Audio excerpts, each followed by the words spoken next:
Old Scrooge. Stave 1. Scene 1, Christmas Eve. Counting house of Scrooge and Marley. Set fireplace with small grate fire, center door in flat, thrown open, showing a small inner chamber and desk, at which Bob Cratchit is discovered seated, endeavoring to warm his hands over the candle. Small desk, LC, at which Scrooge is discovered busy at figures. Enter Bob Cratchit, from inner room, with coal shovel, going toward fireplace. Scrooge and 6 makes £28, 4 shill. What do you want in here? Bob, my fire is nearly out, sir, and I thought I would take 1 or 2 lumps of coal, and… Scro, you think more of your personal comforts than you do of your business and my interest. Bob, the room, sir, is very cold, and I… Scro, work, sir, work, and I'll warrant that you'll keep warm.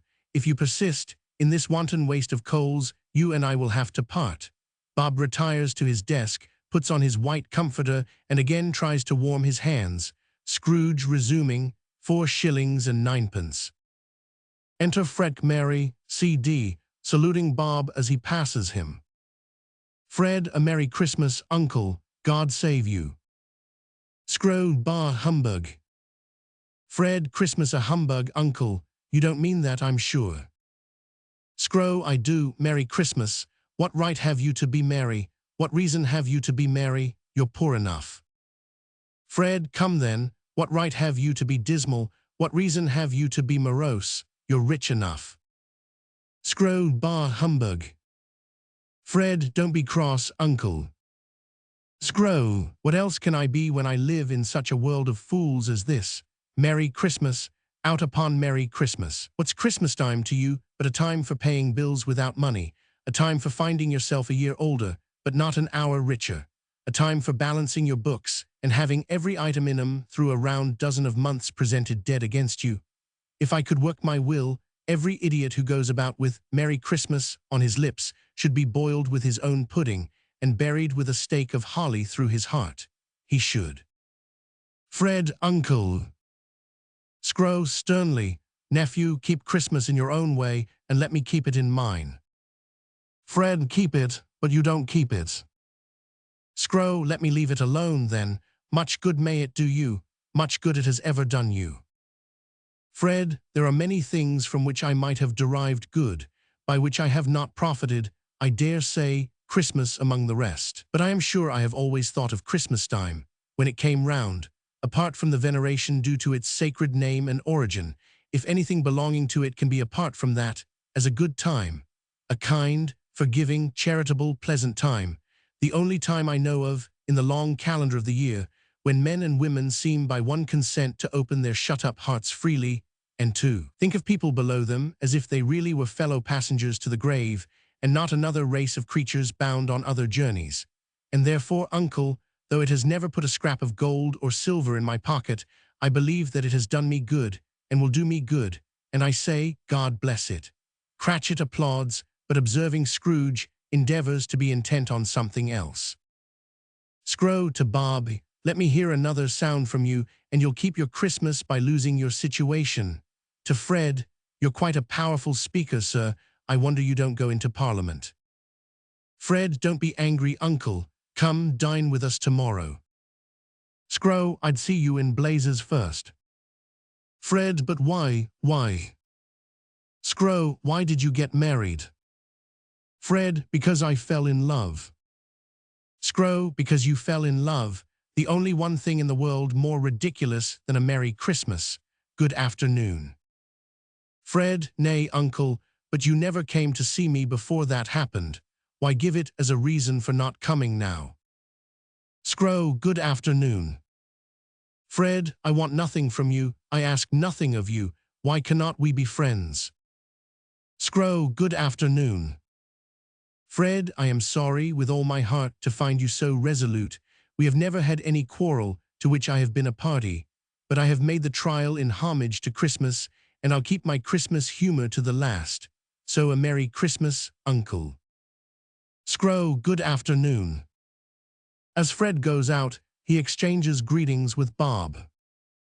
Fred, a Merry Christmas. Bob, the same to you, and many of them. Scro, there's another fellow, my clerk, with 15 shillings a week, and a wife and family, talking about a Merry Christmas. I'll retire to the lunatic asylum. Enter Mr. Mumford and Mr. Barnes with subscription book and paper, ushered in by Bob. Mr. Mumford, Scrooge and Marley's, I believe, referring to paper. Have I the pleasure of addressing Mr. Scrooge or Mr. Marley? Scro, Mr. Marley has been dead these 7 years. He died 7 years ago this very night. Mr. M, we have no doubt his liberality is well represented by his surviving partner. Presents list. Scrooge frowns, shakes his head, and returns it. At this festive season of the year, Mr. Scrooge, it is more than usually desirable that we should make some slight provision for the poor and destitute, who suffer greatly at the present time. Many thousands are in want of common necessaries. Hundreds of thousands are in want of common comforts, sir. Scro, are there no prisons? Mr. M, plenty of prisons. Scro, and the union workhouses, are they still in operation? Mr. M, they are. I wish I could say they were not. Scro, the treadmill and the poor law are in full vigor then. Mr. M, both very busy, sir. Scro, oh, I was afraid from what you said at first that something had occurred to stop them in their useful course. I'm very glad to hear it. Mr. M, under the impression that they scarcely furnish Christian cheer of mind or body to the multitude, a few of us are endeavoring to raise a fund to buy the poor some meat and drink and means of warmth. We chose this time because it is a time, of all others, when want is keenly felt and abundance rejoices. What shall I put you down for? Scro, nothing. Mr. M, you wish to be anonymous. Scro, I wish to be left alone. Since you ask me what I wish, gentlemen, that is my answer. I don't make merry myself at Christmas, and I can't afford to make idle people merry. I help to support the establishments I have mentioned. They cost enough, and those who are badly off must go there. Mr. B, many can't go there, and many would rather die. Scro, if they had rather die, they had better do it, and decrease the surplus population. Besides, excuse me, I don't know that. Mr. B, but you might know it. Scro, it's not my business.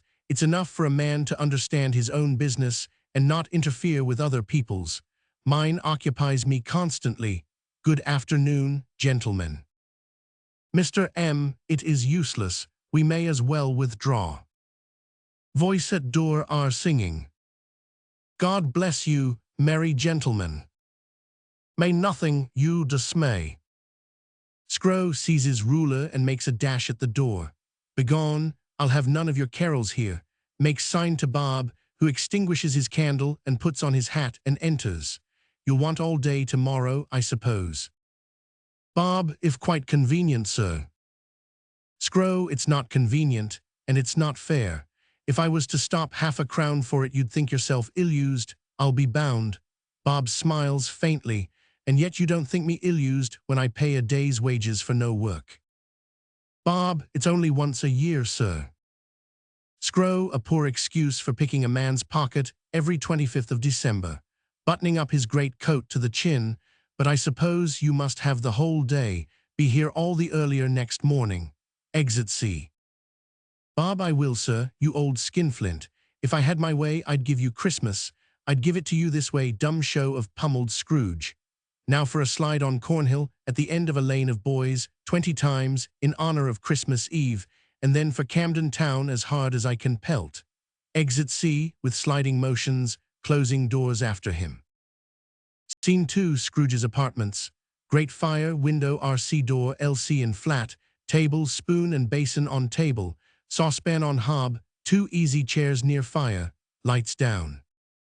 Scro, pooh, Marley's dead 7 years tonight. Impossible.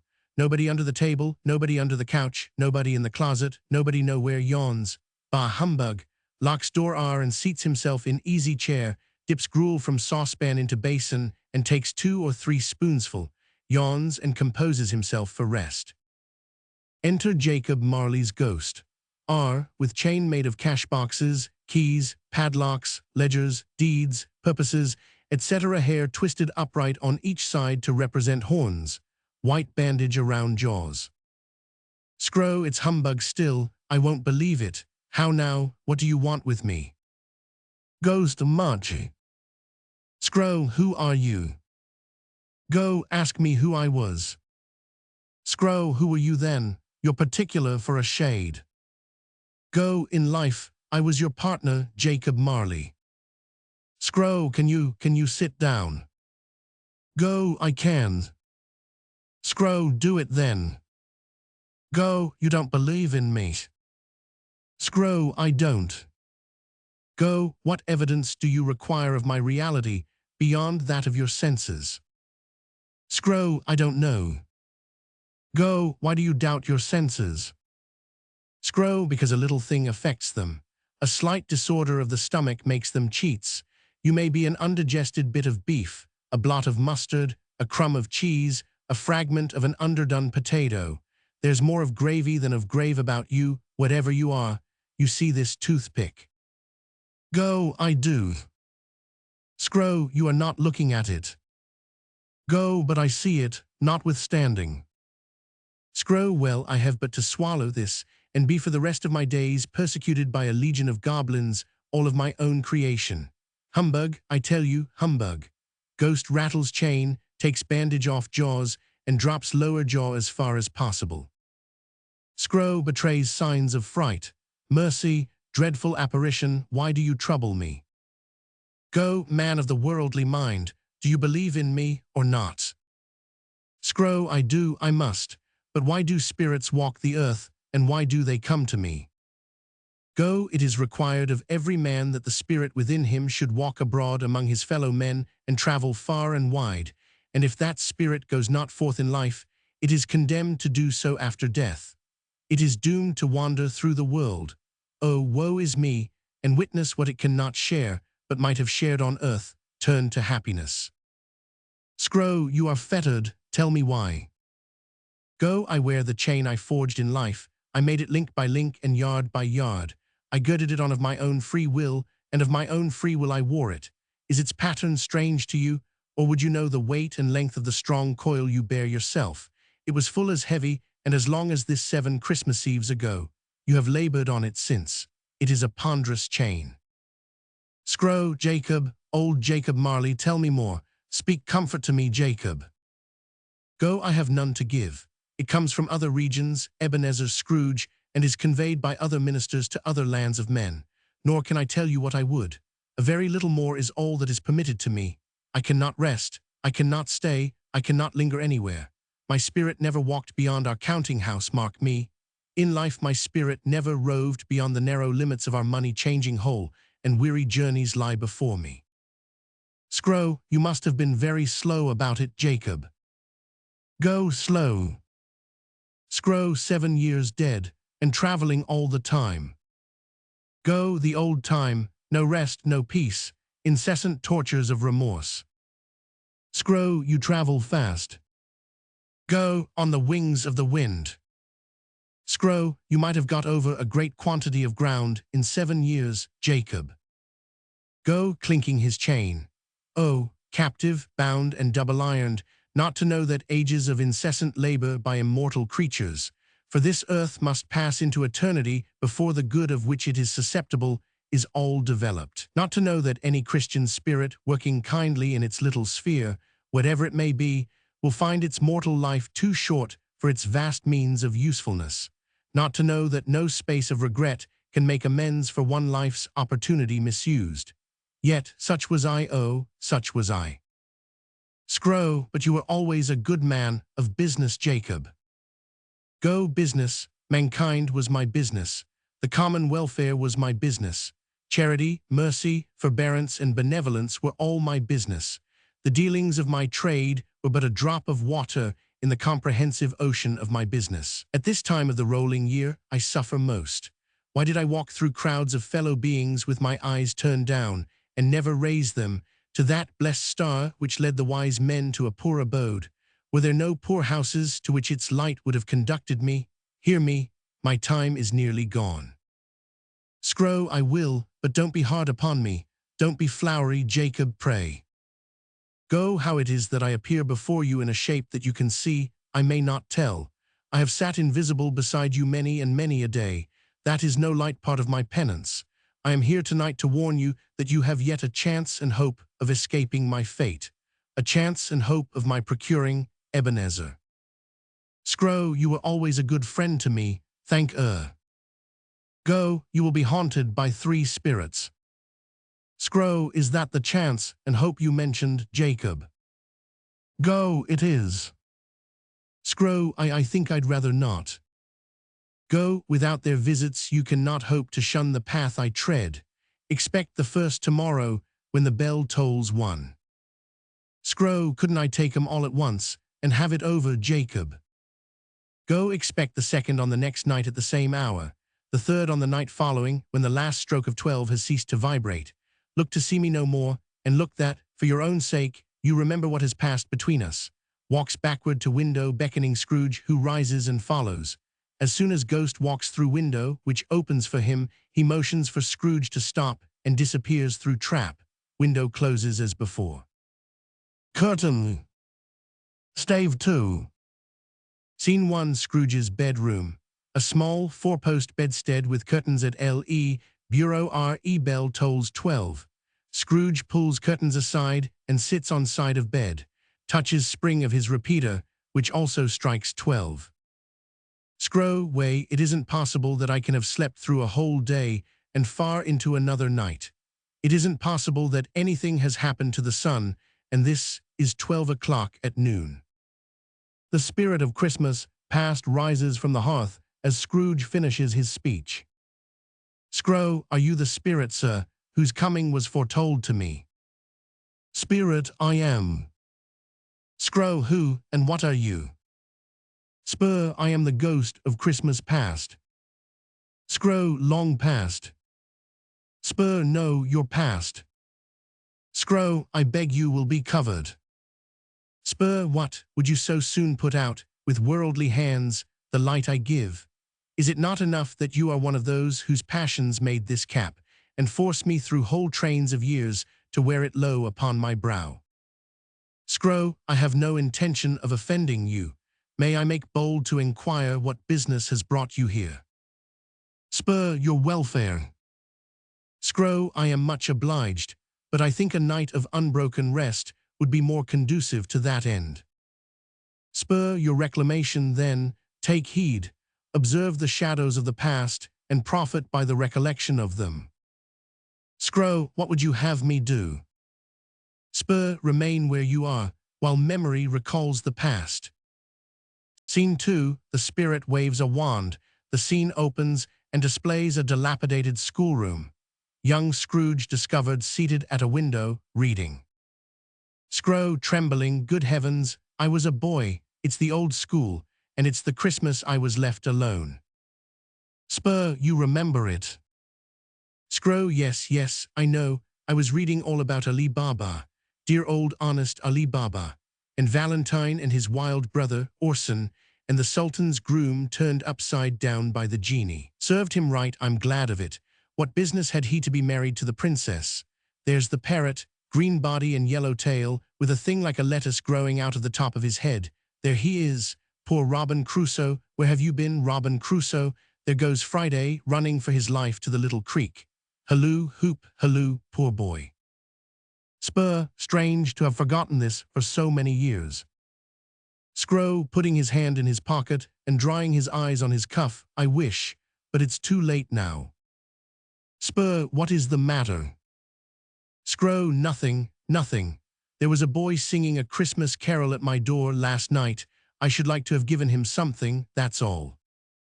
Fanny, dear brother, I have come to bring you home, dear brother, clapping her hands and laughing gleefully, to bring you home. Young S. home, little Fan. Fan, yes, home for good and all, home for ever and ever. Father is so much kinder than he used to be, that home is like heaven. He spoke so gently to me one dear night when I was going to bed, that I was not afraid to ask him once more if you might come home, and he said yes, you should, and sent me in a coach to bring you. And you're to be a man and never to come back here, but first we're to be together all the Christmas long, and have the merriest time in all the world. Young S, you're quite a woman, little fan. Voice, bring down Master Scrooge's box there. Spur, always a delicate creature, whom a breath might have withered, but she had a large heart. Scro, so she had, you're right, I will not gainsay it, Spirit, Lord forbid. Spur, she died a woman, and had, as I think, children. Scro, one child. Spur, true, your nephew. Scro, yes. Spur, let us see another Christmas, waves wand. Scene 3, Fezziwig's ball, full depth of stage, representing a wareroom. Fezziwig and Mrs. Fezziwig L., the former standing and clapping his hands, and the latter seated in an armchair, manifesting delight. Old bald-headed fiddler on an elevated seat at the back. Dick Wilkins with two Miss Fezziwigs forward to right and back. Scrooge's former self advances and retires to the partners with fancy steps, hands around, right and left, ladies change, balance, promenade, other characters to fill up the picture, laughter and merriment to follow Scrooge's speech. Spur, do you know it? Scro, know it, I was apprenticed here. Why, it's old Fezziwig. Bless his heart, it's Fezziwig alive again, and Mrs. Fezziwig too, Dick Wilkins to be sure, with Fezziwig's two daughters. Bless me, yes, there he is. He was very much attached to me, was Dick, poor Dick. And see me cutting the pigeon wing, dear, dear, dear. Dance comes to an end amid general hilarity and merriment, and the scene closes in. Spur, a small matter to make these silly folks so full of gratitude. Scro, small, why, old Fezziwig was one of the best men that ever lived. He never missed giving his employees a Christmas ball. Spur, why is it not? He spent but a few pounds of money, 3 or 4 pounds perhaps. Is that so much that he deserves your praise? Scro, it isn't that, Spirit. He had the power to render us happy or unhappy, to make our services light or burdensome, a pleasure or a toil. Say that his power lives in words and looks, in things so light and insignificant that it is impossible to add and count 'em up. What then? The happiness he gives is quite as great if it cost a fortune, oh dear. Spur, what is the matter? Scro, nothing particular. Spur, something, I think. Scro, no, no. I should like to be able to say a word or two to my clerk, just now, that's all. Spur, my time grows short, let us hurry on. Do you remember this? Waves wand. Scene 4, a room. Enter Belle and Scrooge's former self, at 25 years of age. Scro, it is Belle, as sure as I am a living sinner. Belle, it matters little to you very little. Another idol has displaced me, and if it can cheer and comfort you in time to come, as I would have tried to do, I have no just cause to grieve. Young S, what idol has displaced you? Belle, a golden one. Young S, this is the even-handed dealing of the world. There is nothing on which it is so hard as poverty, and there is nothing it professes to condemn with such severity as the pursuit of wealth. Belle, you fear the world too much. All your other hopes have merged into the hope of being beyond the chance of its sordid reproach. I have seen your nobler aspirations fall off one by one, until the master passion gain engrosses you, have I not?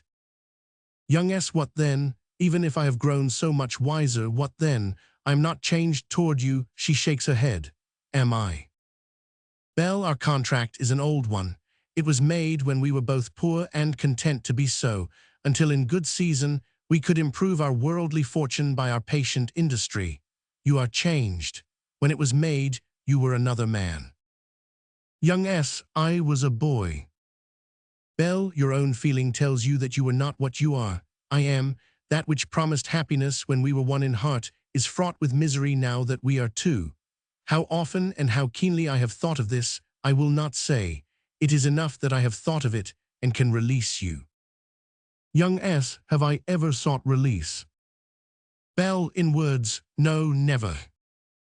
Young S, in what then? Belle, in a changed nature, in an altered spirit, in another atmosphere of life, another hope as to its great end, in everything that made my love of any worth or value in your sight. If this had never been between us, tell me, would you seek me out and try to win me now? Ah, no. Young S, you think not. Belle, I would gladly think otherwise if I could, heaven knows. When I have learned a truth like this, I know how strong and irresistible it must be. But if you were free today, tomorrow, yesterday, can even I believe that you would choose a dowerless girl? You, who, in your very confidence with her, weigh everything by gain, or choosing her, if for a moment you were false enough to your one guiding principle to do so, do I not know that your repentance and regret would surely follow? I do, and I release you with a full heart for the love of him you once were. He is about to speak, but with her head turned from him she resumes. You may, the memory of what is past half makes me hope you will have pain in this, a very, very brief time, and you will dismiss the recollection of it gladly as an unprofitable dream from which it happened well that you awoke. May you be happy in the life you have chosen. Farewell. Young S following Bell, hear me, let me explain. Scrow's spirit, show me no more, conduct me home, why do you delight to torture me? Spur, O mortal, what a treasure didst thou cast away? She, whom you resigned for paltry gold, became the happy wife of your former schoolmate, Kemper. One shadow more. Behold now the tender mother of smiling children in their joyous home, a home that might have been your own. Scrow, no more, I don't wish to see it. Spur, behold, waves wand. Scene 5, drawing room. 6 or 8 children of various sizes in groups playing with toys. A Christmas tree trimmed and lighted. Mr. and Mrs. Kemper seated at table, their daughter Belle seated at fire, dressing a doll for one of the girls. Mr. K. Bell, I saw an old friend of yours this afternoon. Mrs. K. Who was it? Mr. K. Guess. Mrs. K. How can I? Tut, don't I know laughingly, Mr. Scrooge. Mr. K. Mr. Scrooge, it was your old sweetheart laughing. I passed his office window, and as it was not shut up, and he had a candle inside, I could scarcely help seeing him. His partner, old Jacob Marley, lies upon the point of death, I hear, and there he sat, alone, quite alone in the world, I do believe. Mrs. K. Poor old man. Scrow, spirit, in a broken voice, remove me from this place. Spur, I told you these were shadows of the things that have been, that they are what they are, do not blame me. Scrow, I am to blame for what they are, and now that I see what they might have been, I am more wretched than ever. Remove me, I cannot bear it. Turns upon the spirit and struggles with it. Leave me, take me back, haunt me no longer. Seizes the extinguisher cap, presses it down, while spirit sinks through trap and disappears. When trap is replaced, Scrooge reels to the bedstead, apparently exhausted, and with the cap grasped in his hand, falls asleep. Curtain. Stave 3. Scene 1, adjoining room in Scrooge's house. Flat to represent piles of turkeys, geese, game, poultry, joints of meat, sucking pigs, strings of sausages, oysters, mince pies, plum puddings, pears, apples, oranges, cakes, and bowls of punch. Also holly, mistletoe, and ivy.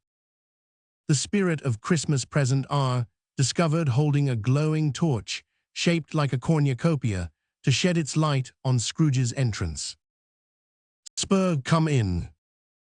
Enter Scrooge, timidly L. Spur, come in, and know me better, man. You have never seen the like of me before. Scrow, never. Spur, have never walked forthwith the younger members of my family, meaning, for I am very young, my elder brothers, born in these later years. Scrow, I don't think I have. I am afraid I have not. Have you had many brothers, spirit? Spur, more than 1,800. Scrow, a tremendous family to provide for. Spirit, conduct me where you will. I went forth last night on compulsion, and I learned a lesson which is working now. Tonight, if you have aught to teach me, let me profit by it. Spur, touch my robe, and remember that we are invisible and unable to manifest our presence to those with whom we come in contact. Loose not your hold, lest you should lose yourself. Scene 2, Bob Cratchit's home. Mrs. Cratchit discovered laying cloth, Belinda assisting her, Master Peter Cratchit blowing the fire. Mrs. C, what has ever got your precious father then, and your brother, Tiny Tim, and Martha Warrant as late last Christmas Day by half an hour. Enter little Cratchit and Martha, door in flat. Little C, here's Martha, mother, here's Martha, hurrah. Oh, Martha, there's such a big goose at the baker's next door, I smelt it cooking. Mrs. C, why, bless your heart alive, my dear, how late you are, kissing her and taking off her bonnet and shawl. Martha, we'd a deal of work to finish up last night and had to clear away this morning, mother. Mrs. C, well, never mind, so long as you are come. Sit ye down before the fire, my dear, and have a warm, Lord bless ye. Little C, no, no, there's father coming. Hide, Martha, hide. Martha gets behind the door. Enter Bob Cratchit with Tiny Tim on his shoulder and little Crutch in his hand. Spirit and Scrooge following, coming down front, and observing with interest all that passes. Bob, why, where's our Martha? Looking around and putting Tiny Tim down. Little C, come, Tiny Tim, and see the pudding boil. Mrs. C, not coming. Bob, not coming on Christmas Day. Mar running into his arms. Dear father, I could not see you disappointed if it were only in joke. Bob embraces her. You're a good girl, Martha, and a great comfort to us all. Commences to mix a bowl of punch.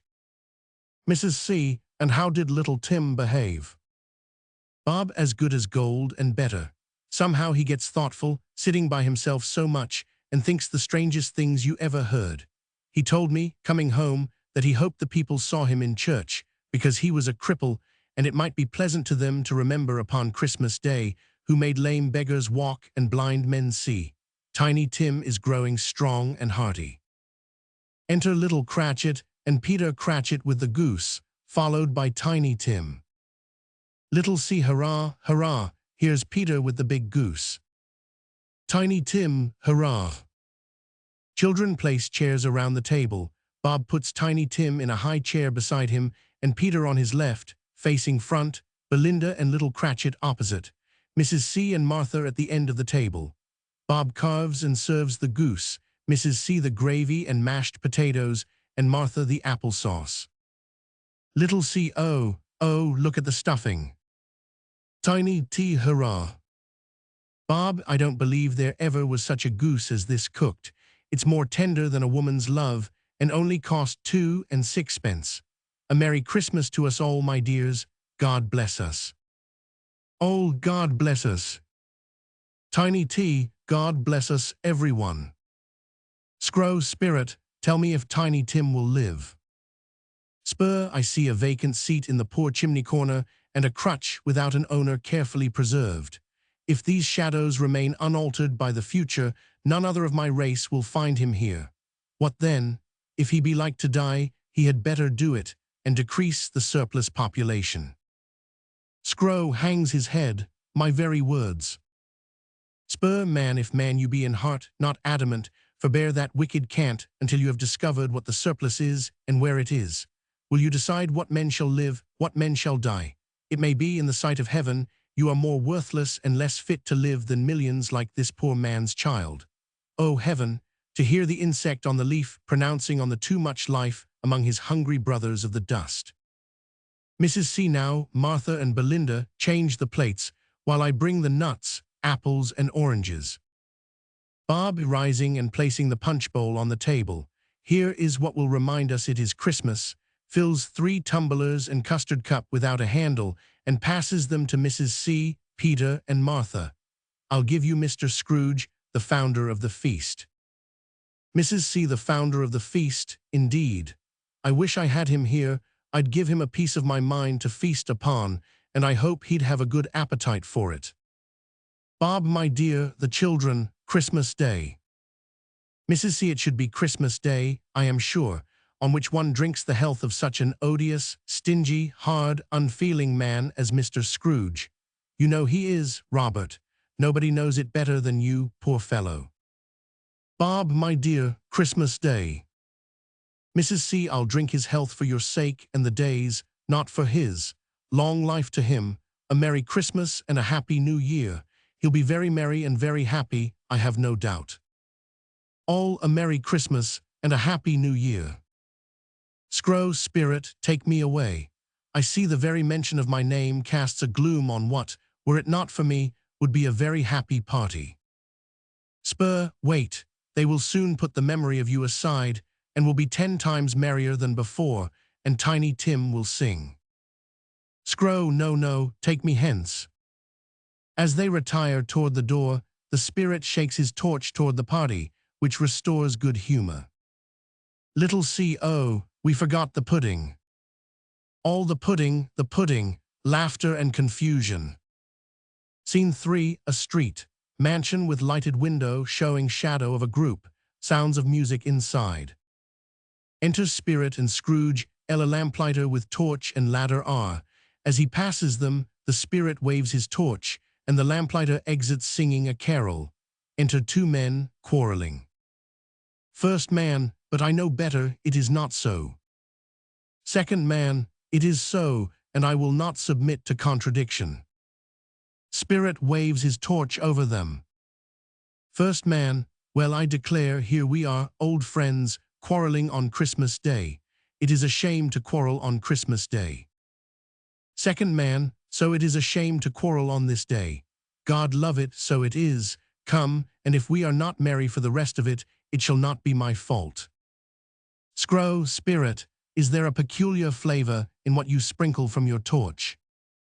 Spur, there is, my own. Scrow, I notice that you sprinkle it to restore good humor and over dinners. Would it apply to any kind of dinner on this day? Spur, to any kindly given, to a poor one most. Scrow, why to a poor one most? Spur, because it needs it most. Enter ignorance and want, approaching the spirit, they kneel at his feet. Scrooge starts back appalled. Spur, look here. Oh man, look here. Look down here. Behold, where graceful youth should have filled their features out and touched them with its freshest tints. A stale and shriveled hand, like that of age, has pinched and twisted them and pulled them into shreds. Where angels might have sat enthroned, devils lurk and glare out, menacing. No change, no degradation, no perversion of humanity, in any grade, through all the mysteries of wonderful creation, has monsters half so horrible and dread. Scrow, they are fine-looking children. Spirit, are they yours? Spur, they are man's, and they cling to me appealing from their fathers. This boy is ignorance, this girl is want. Beware them both and all of their degree, but most of all beware this boy, for on his brow I see that written which is doom, unless the writing be erased. Deny it, great city, slander those who tell it ye. Admit it for your factious purposes, make it worse, and abide the end. Scrow, have they no refuge or resource? Spur, are there no prisons, are there no workhouses? Scrow, my very words again. Spur, begone, hideous, wretched creatures, your habitation should not be in a Christian land. Ignorance and want slouch off. Let us proceed, time is passing, and my life is hastening to an end. Scrow, are spirits' lives so short? Spur, my life on this globe is very brief, it ends tonight. Scrow, tonight. Spur, tonight at midnight, exeunt. Scene 4, drawing room. Mr. and Mrs. Fred Mary, Miss Julia Kemper, Miss Sarah Kemper, Mr. Thomas Topper, Mr. Henry Snapper, discovered seated around the dessert table. Servant serving coffee. Old laughing heart. Enter Spirit and Scrooge, L. Fred, he said Christmas was a humbug, as I live. Old heart. Fred, he believed it too. Mrs. M, more shame for him, Fred. Fred, he's a comical old fellow, that's the truth, and not so pleasant as he might be. However, his offenses carry their own punishment, and I have nothing to say against him. Mrs. M, I'm sure he's very rich, Fred. At least you always tell me so. Fred, what of that, my dear? His wealth is of no use to him. He don't do any good with it. He don't make himself comfortable with it. He hasn't the satisfaction of thinking, that he is ever going to benefit us with it. Mrs. M, I have no patience with him. Julia, neither have I for such a stingy old wretch. Fred, oh, I have. I am sorry for him. I couldn't be angry with him if I tried. Who suffers by his ill whims, himself, always. Here he takes it into his head to dislike us, and he won't come and dine with us. What's the consequence? He don't lose much of a dinner. Mrs. M. Indeed, I think he loses a very good dinner. Sarah, a much better one than he could have served up in his old dingy chambers. Fred, well, I'm very glad to hear it, because I haven't great faith in these young housekeepers. What do you say, Topper? Topper, a bachelor like myself, is a wretched outcast, and has no right to express an opinion on such an important subject. Mrs. M. Do go on, Fred. He never finishes what he begins to say. He is such a ridiculous fellow. Fred, I was only going to say that the consequence of our uncle taking a dislike to us and not making merry with us is, as I think, that he loses some pleasant moments which could do him no harm. I am sure he loses pleasanter companions than he finds in his own thoughts, either in his mouldy old office or his dusty chambers. I mean to give him the same chance every year, whether he likes it or not, for I pity him. He may rail at Christmas till he dies, but he can't help thinking better of it. I defy him, if he finds me going there in good temper year after year, and saying, Uncle Scrooge, I wish you a Merry Christmas and a Happy New Year. If it only puts him in the vein to leave his poor clerk £50, that's something, and I think I shook him yesterday. Come, let us have some music. Here, Thomas, clear away. Fred, we must not devote the whole evening to music. Suppose we have a game. All agreed.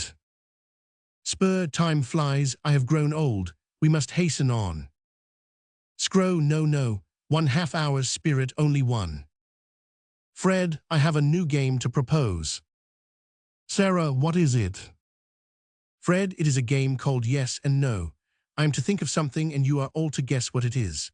I am thinking of an animal, a live animal, rather a disagreeable animal, a savage animal that growls and grunts sometimes and talks sometimes and lives in London and walks about the streets and is not made a show of and is not led by anybody and don't live in a menagerie and is not a horse, a cow or a donkey or a bull.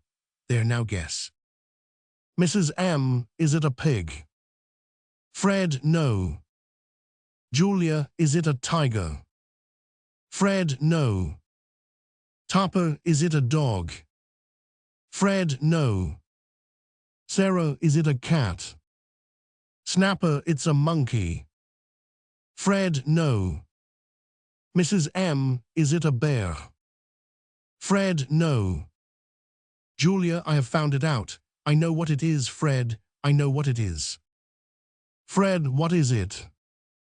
Julia, it's your Uncle Scrooge. Fred, yes. All hurt. Mrs. M, it is hardly fair. You ought to have said yes, when I said it's a bear. Fred, he has given us plenty of merriment, I'm sure, and it would be ungrateful not to drink his health. Here is some mulled wine ready to our hand at the moment, and when you are ready I say, Uncle Scrooge. Servant brings wine forward.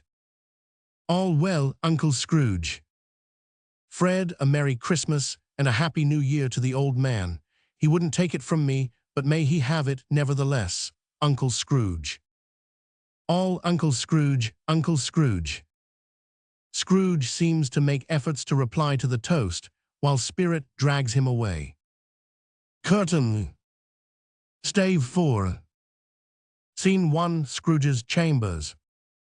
Scrooge discovered upon his knees.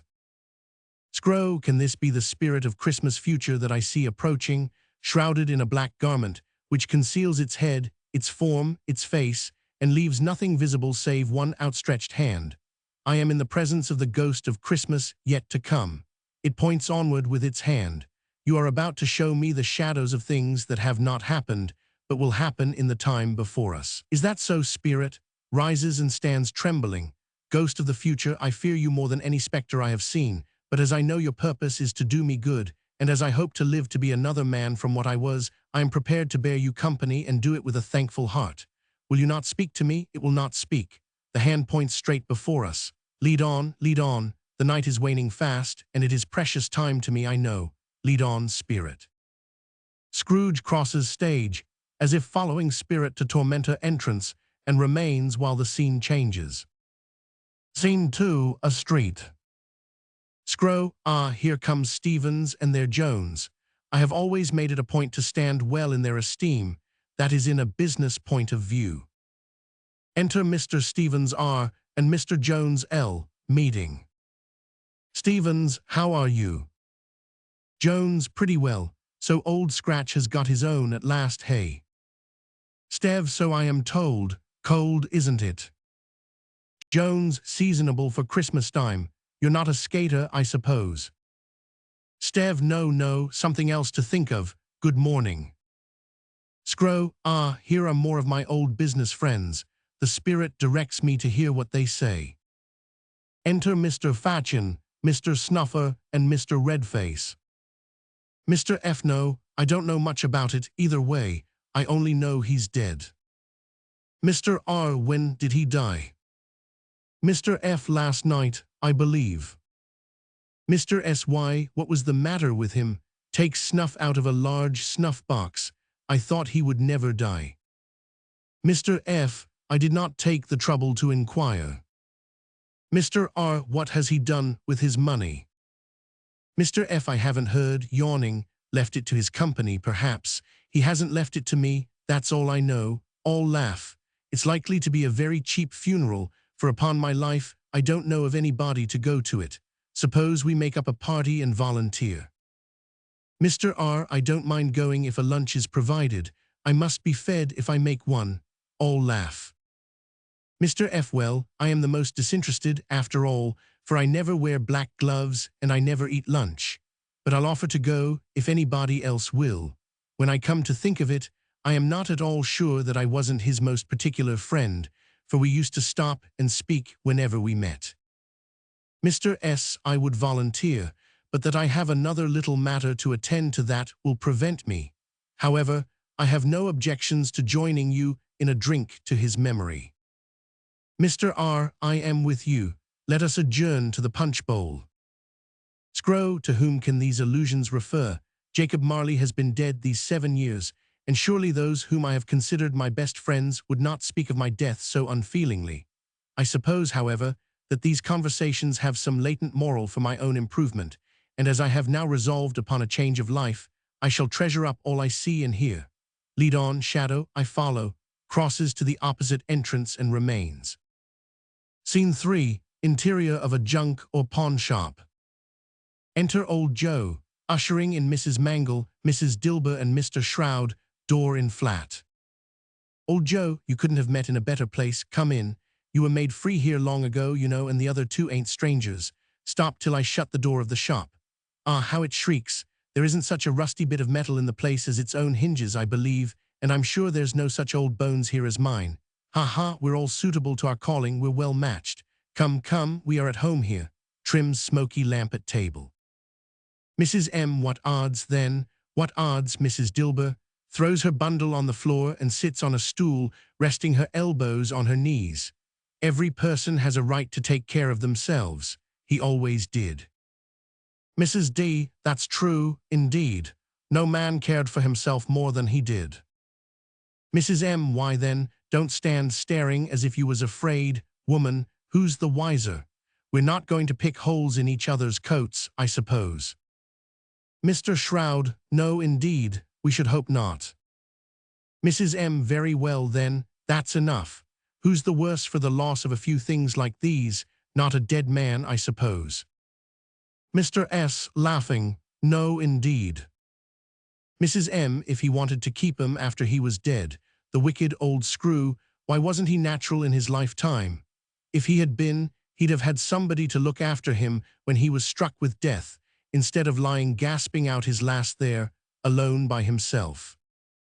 Mrs. D, it's the truest word ever was spoke. It's a judgment on him. Mrs. M, I wish it was a little heavier judgment, and it should have been, you may depend upon it, if I could have laid my hands on anything else.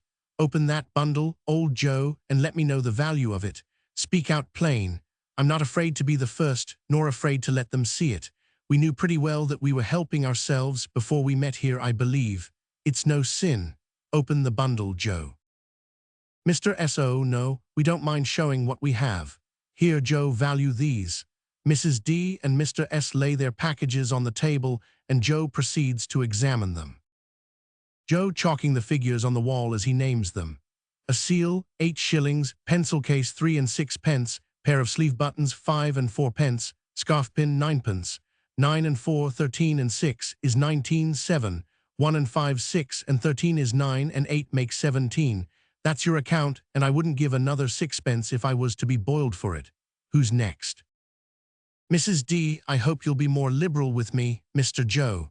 I'm a poor, lone widow, and it's hard for me to make a living. Joe, I always give too much to the ladies. It's a weakness of mine, and that's the way I ruin myself. Underclothing, sheets, towels, sugar tongs, these teaspoons are old-fashioned, and the boots won't bear mending. £1.6, that's your account. If you asked me another penny and made it an open question, I'd repent of being liberal and knock off half a crown. Mrs. M, now, undo my bundle, Joe. Joe, opening bundle. What do you call this? Bed curtains. Mrs. M, laughing, bed curtains. Joe, you don't mean to say you took 'em down, rings and all, with old Scrooge lying there. Mrs. M, yes, I do. Why not? Joe, you were born to make your fortune, and you'll certainly do it. Mrs. M, I certainly shan't hold my hand when I can get anything in it by reaching it out. For the sake of such a man as he was, I promise you, Joe, don't drop that oil upon the blanket now. Joe, his blankets. Mrs. M, whose else's do you think? He isn't likely to take cold without 'em, I dare say. Joe, I hope he didn't die of anything catching, stopping his work and looking up. Mrs. M, don't you be afraid of that. I ain't so fond of his company that I'd loiter about him for such things if he did. You may look through that shirt till your eyes ache, but you won't find a hole in it, nor a threadbare place. It's the best he had, and a fine one too. They'd have wasted it if it hadn't been for me. Joe, what do you call wasting of it? Mrs. M, laughing, putting it on him to be buried in, to be sure. Somebody was fool enough to do it, but I took it off again. If calico ain't good enough for such a purpose, it isn't good enough for anything. It's as becoming to the body. He can't look uglier than he did in that one. Joe, well, I'll ruin myself again. I'll give you 2 guineas for the lot and go to the bankrupt court. Takes bag of coin and counts out their amounts. Mrs. M, ha, this is the end of it, you see. He frightened everyone away from him when he was alive, to profit us when he was dead. Old heart. Scrow spirit, I see. This is my own case, if nothing happens to change it. My life tends this way. Spirit, in leaving this, I shall not leave its lesson, trust me. If there is any person in the city who feels the least emotion for the death here announced, show that person to me. Scene 4, Street. Exterior of Scrooge and Marley's counting house. Scrow, why, here is my place of business, and has been occupied by Scrooge and Marley for many years. I see the house, let me behold what I shall be in the days to come. Why, spirit, the house is yonder, why do you point away? Goes to the window and looks in. It is the old office still, the same furniture, but no one occupies my chair. Someone comes. Enter James Badger from counting house, going off right, meets Mrs. Badger at right entrance. Mrs. B. James, I have waited for you so long. What news? Is it good or bad? James, bad.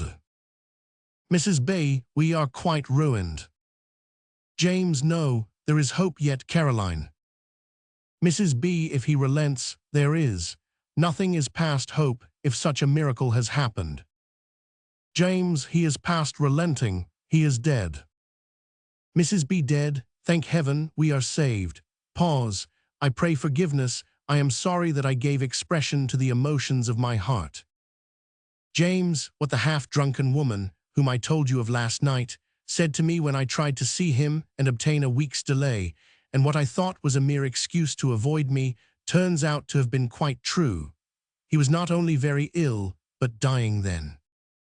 Mrs. B. To whom will our debt be transferred? James, I don't know, and I have been unable to ascertain. At all events, before that time we shall be ready with the money, and even though we were not, it would be a bad fortune indeed to find so merciless a creditor in his successor. We may sleep tonight with light hearts, Caroline. Mrs. B. Yes, and our dear children will be brighter when they find the gloom dispelled from the minds of their parents. We cannot deny that this man's death has occasioned some happiness. James, come, let us hurry home. Scro, spirit, it is evident that the only emotion you can show me, caused by the event foreshadowed, is one of pleasure. Let me see some tenderness connected with the death of another, or what has just been shown me will be forever present in my mind. Scene 5, Bob Cratchit's home. Mrs. Cratchit, Belinda, little Cratchit and Peter Cratchit discovered at table, the two former sewing and the latter reading a book. Peter reading, and he took a child and set him in the midst of them. Scro, where have I heard those words? I have not dreamed them. Why does he not go on? Mrs. C betrays emotions, lays her work upon the table, and puts her hand to her face. The color hurts my eyes. Bell, yes, poor tiny Tim. Mrs. C, they're better now. It makes them weak by candlelight, and I wouldn't show weak eyes to your father when he comes home, for the world. It must be near his time. Resumes her work. Peter, past it, rather shutting up book, but I think he has walked a little slower than he used these last few evenings, mother. Mrs. C, in a faltering voice. I have known him walk with Tiny Tim upon his shoulder very fast indeed. Peter, and so have I often. Bell, and so have I. Mrs. C, but he was very light to carry, and his father loved him so that it was no trouble, and there is your father at the door. Enter Bob Cratchit. Belinda and little Cratchit meet him. Peter places a chair for him, and Mrs. C averts her head to conceal her emotion. Bob kisses Belinda and takes little C on his knees, who lays his little cheek against his face. Bob, hard at work, my dears, hard at work. Why, how industrious you are, and what progress you are making. You will be done long before Sunday. Mrs. C, Sunday. You went today, then, Robert? Bob, yes, my dear. I wish you could have gone. It would have done you good to see how green a place it is. But you'll see it often. I promised him that I would walk there on a Sunday. My little child, rises and retires upstage to compose himself, returns and resumes his place at the table. Oh, I must tell you of the extraordinary kindness of Mr. Scrooge's nephew, whom I have scarcely seen but once, and who, meeting me in the street, and seeing that I looked just a little down, inquired what had happened to distress me, on which, for he is the pleasantest spoken gentleman you ever heard, I told him. I'm heartily sorry for it, Mr. Cratchit, he said, and heartily sorry for your good wife. By the by, how he ever knew that, I don't know. Mrs. C knew what, my dear? Bob, why, that you were a good wife. Peter, everybody knows that. Bob, very well observed, my boy. I hope they do. Heartily sorry, he said, for your good wife. If I can be of service to you in any way, he said, giving me his card, that's where I live, pray come to me. Now, it wasn't for the sake of anything he might be able to do for us, so much as for his kind way, that this was quite delightful. It really seemed as if he had known our tiny Tim and felt with us. Mrs. C, I'm sure he's a good soul. Bob, you would be sure of it, my dear, if you saw and spoke to him. I shouldn't be at all surprised, mark my words, if he got Peter a better situation. Mrs. C, only hear that, Peter. Bell, and then Peter will be keeping company with someone and setting up for himself. Peter, grinning, get along with you. Bob, it's just as likely as not, one of these days, though there's plenty of time for that, my dear. But, however and whenever we part from one another, I am sure we shall none of us forget poor tiny Tim, shall we? Oh, never, father. Bob, and I know, my dears, that when we recollect how patient and how mild he was, although he was a little child, we shall not quarrel easily among ourselves and forget poor tiny Tim in doing it. Oh, no, never, father, all rise. Bob, I am very happy, kisses Mrs. C, Belinda, young C, and shakes hands with Peter. Spirit of tiny Tim, thy childish essence is from above. Curtain. Stave 5. Scene 1. Scrooge's chamber. Scrooge discovered on his knees at the easy chair. Scrooge, spirit, hear me, I am not the man I was. I will not be the man I must have been, but for this intercourse. Why have shown me all that you have, if I am past all hope? Good spirit, your nature intercedes for me, and pities me. Assure me that I yet may change the shadows you have shown me, by an altered life. Your hand trembles. I will honor Christmas in my heart, and try to keep it all the year. I will live in the past, the present, and the future. The spirits of all three shall strive within me. I will not shut out the lessons that they teach. Oh, tell me I may sponge away the shadows of the future. Grasps the easy chair in his agony, as if struggling to detain it. Do not go, I entreat you. It shrinks, it has collapsed, it has dwindled down into an easy chair. Yes, my own chair, my own room and best, and happiest of all my own time before me to make amends in. O Jacob Marley, heaven and the Christmas time be praised for this. I say it on my knees, old Jacob, on my knees. Rises and goes and opens door R2DE, they are not torn down, the bed curtains are not torn down, rings and all. They are there, I am here. The shadows of the things that would have been may be dispelled. They will be, I know they will. Commences to dress himself, putting everything on wrong, etc. I don't know what to do, laughing and crying. I am as light as a feather. I am as happy as an angel. I am as merry as a schoolboy. I am as giddy as a drunken man. A Merry Christmas to everybody. A Happy New Year to all the world. Halloo here, way up, halloo, dancing and capering around the room. There's the saucepan that the gruel was in. There's the door by which the ghost of Jacob Marley entered. There's the corner, pointing into adjoining room, where the ghost of Christmas past sat. It's all right, it's all true, it all happened. Ha ha ha, laughing heartily. I don't know what day of the month it is.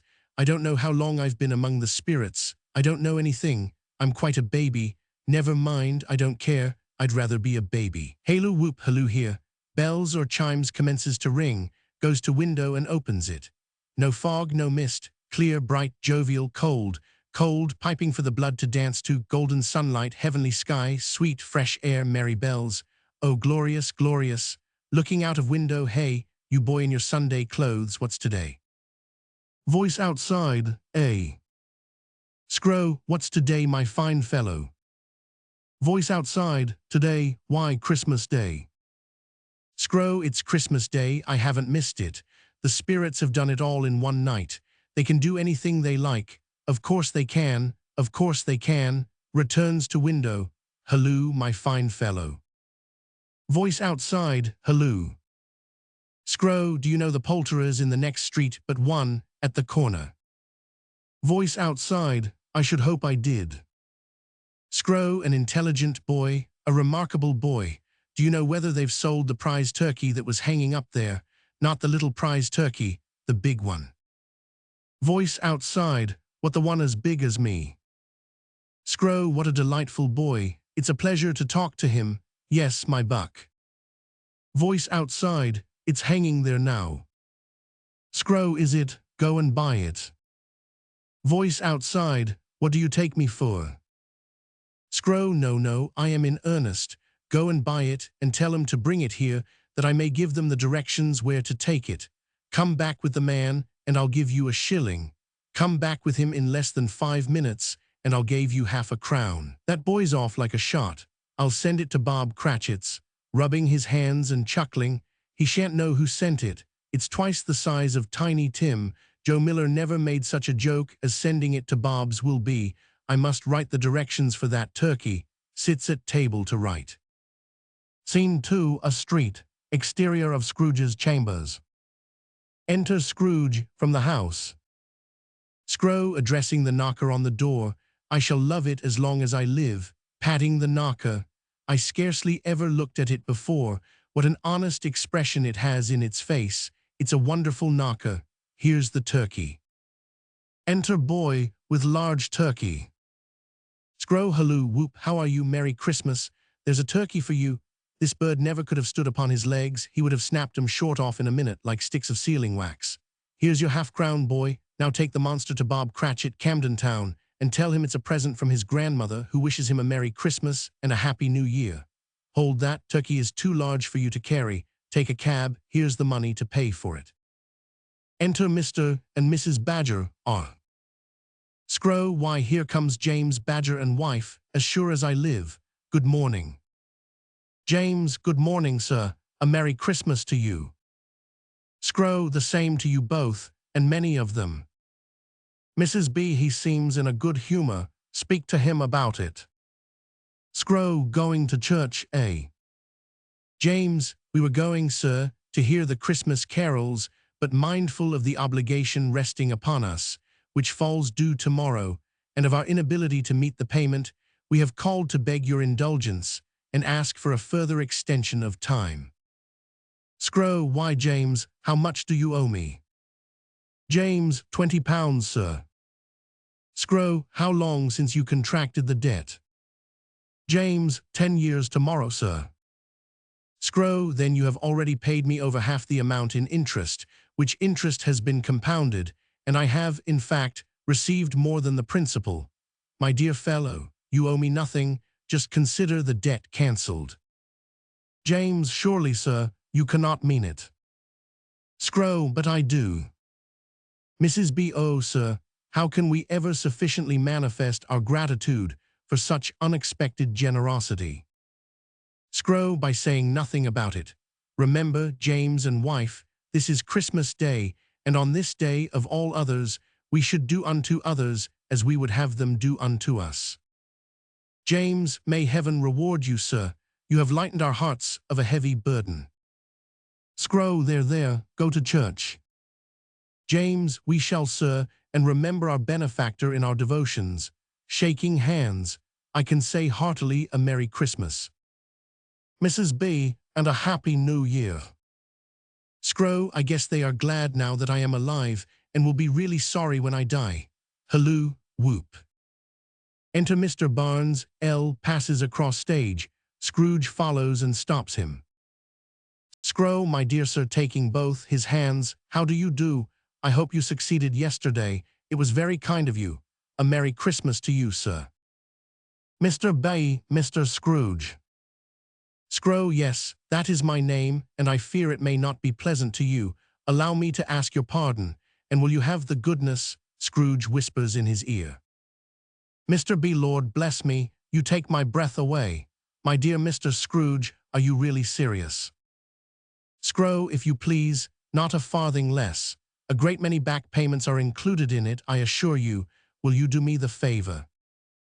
Mr. B, my dear sir, shaking hands with him, I don't know what to say to such munify. Scrow, don't say anything, please. Come and see me. Will you come and see me? Mr. B, I will, with great pleasure. Scrow, thank her, I am much obliged to you. I thank you 50 times, bless you.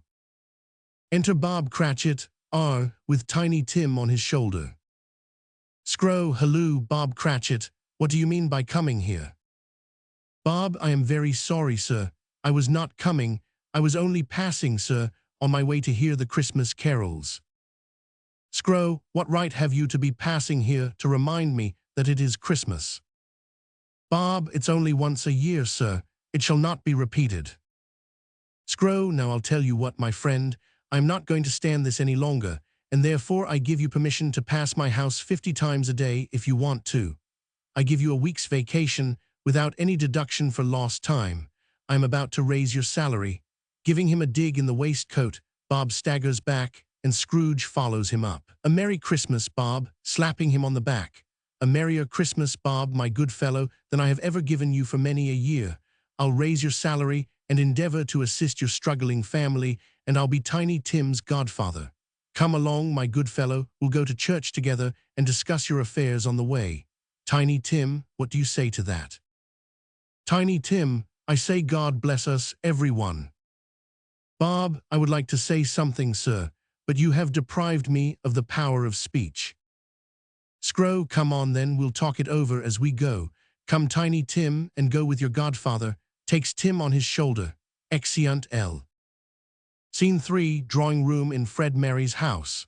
Fred, Mrs. Fred and Mrs. Kemper discovered seated at table, conversing. Fred, is it possible? You surprise me. I never had the least idea that you had ever met Uncle Scrooge, much less that he was an old admirer of yours. Mrs. M. Oh, do tell us all about it, dear mother. I'm dying to hear it. Mrs. K. Well, you must know, my dear children, that Fanny Scrooge, your mother, Fred, was my earliest friend and schoolmate, and through her I became acquainted with her brother, your uncle, at that time a noble-spirited boy, fresh from his studies. Our friendship soon ripened into love and a betrothal. I cannot describe to you how happy and light-hearted I was, and how true and devoted your uncle continued. Our marriage was deferred until such time as he should be in a position to provide us a suitable home. After he left Mr. Fezziwig's, where he had served his time, he entered the service of Jacob Marley and subsequently became his partner. It was at this time I observed a change in him. He was not less ardent than before, but I soon discovered that avarice had become the guiding passion of his nature, and that our love was subservient to its influence. Foreseeing that only misery could ensue from our union, I released him from the engagement.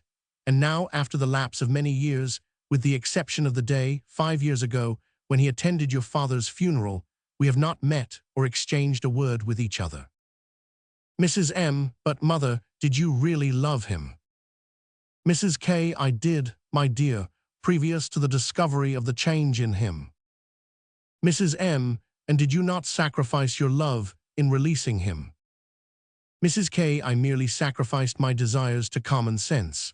Love, to be lasting, must be mutual, and if it is not paramount to all other passions, it ends in misery or hate.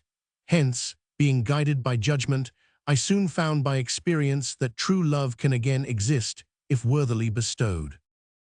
Fred, well, dear mother, I agree with your estimate of Uncle Scrooge.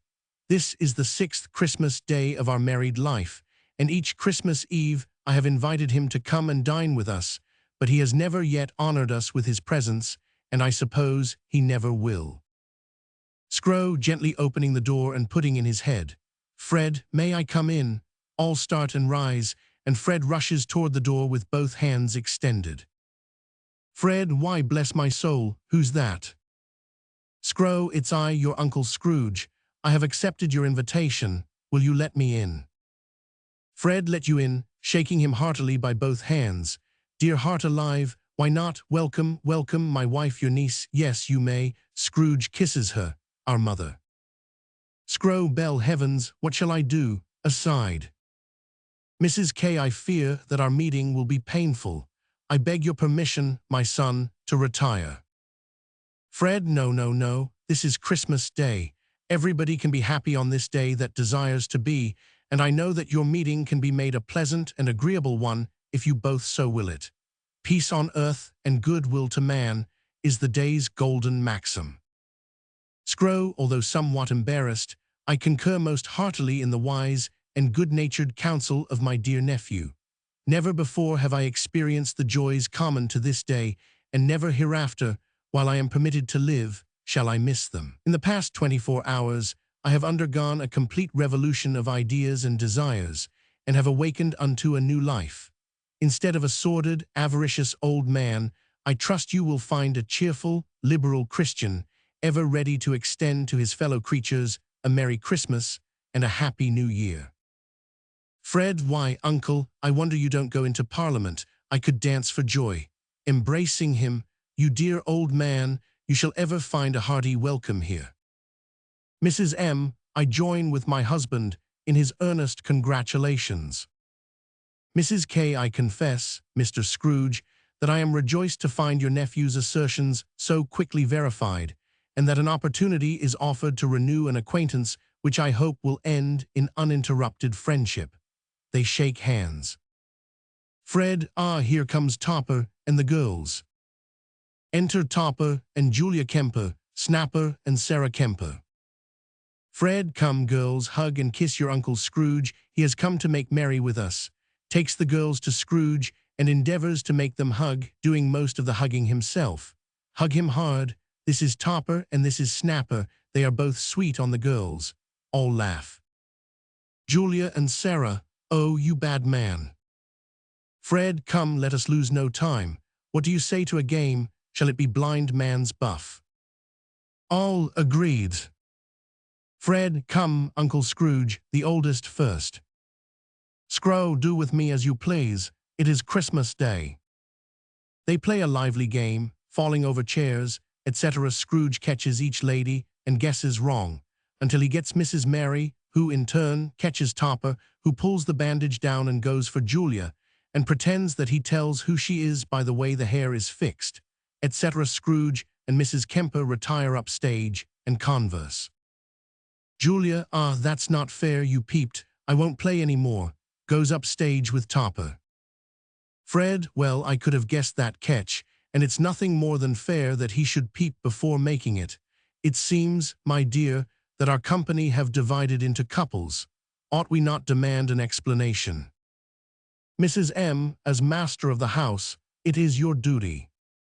Fred, Mr. Thomas Topper, and others, we have long suspected you of some horrible design against the peace and happiness of this family.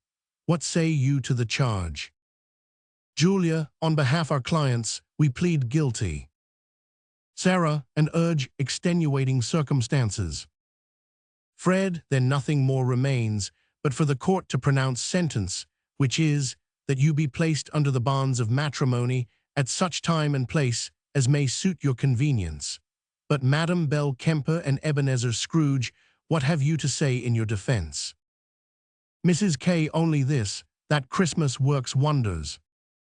Scro, in other words, Mrs. Kemper finds that Christmas has restored me to a primitive condition and leaves it to time to test the merits of the happy change. To audience, we all have cause to bless Christmas, and it shall always be my delight to wish you a Merry Christmas and a Happy New Year, with Tiny Tim's edition of God Bless Us Everyone. Curtain.